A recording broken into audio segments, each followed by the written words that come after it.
Alors, le père a un statut à part, puisque j'ai remarqué que, vous avez sûrement remarqué vous aussi, que quand les hommes et les femmes ont des relations sexuelles, statistiquement, c'est les femmes qui sont enceintes. Ça, c'est bien vrai. Eh bien, ça change beaucoup de choses, c'est que c'est elle qui marque les empreintes dans le bébé qu'elle porte. C'est donc elle qui marque les premières empreintes, qui sculptent le cerveau du bébé quand elles sont bien. Le père intervient après, comme le disait Lacan. Le père a un pouvoir séparateur. Et ça, c'est physiologique. Parce que s'il n'y a pas un pouvoir séparateur, le bébé est prisonnier de l'affection de sa mère. Donc le bébé a besoin d'apprendre à aimer sa mère, bien sûr, et quelqu'un d'autre. Alors la définition de quelqu'un d'autre, c'est le père. Mais qui est le père? Alors ça dépend des cultures, puisque dans notre propre culture, le mot père a désigné des statuts sociaux très différents pour les hommes.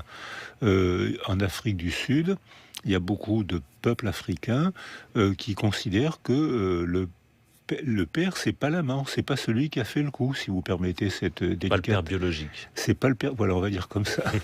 C'est pas le père biologique. Le père, c'est celui qui s'attache à l'enfant, qui s'en soucie et qui l'éduque. Donc ça, c'est le père. Donc le père, c'est souvent le frère de la mère, celui que nous, on appellerait oncle. Eh bien, dans ces cultures-là, il est appelé père, ce qui donne des contresens culturels. Et dans notre propre culture, le statut du père a énormément changé. À l'époque, on était chasseurs-cueilleurs. Je pense que peut-être on savait même pas qui était le père biologique. Peut-être que c'était le groupe, et l'enfant, d'ailleurs, appartenait au groupe. Et le groupe entier s'en occupait, ce qui a continué jusqu'au Moyen-Âge. Mais là, la société a commencé à se cliver. Les aristocrates, l'aristocratie est apparue, s'est développée surtout à partir de l'an 1000. Et à ce moment-là, le père, c'était Monseigneur, qui a donné Monsieur, Monsieur.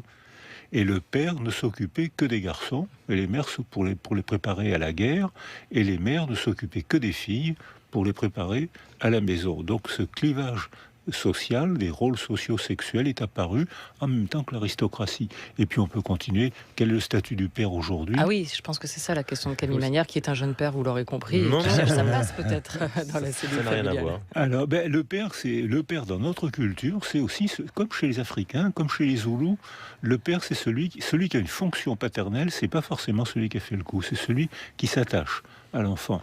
Si c'est celui qui a été l'amant, c'est parfait, il y a une continuité. Mais c'est pas forcément l'amant. Dans notre culture, il vaut mieux. Mais chez les Zoulous ou dans beaucoup de cultures africaines, c'est pas la peine.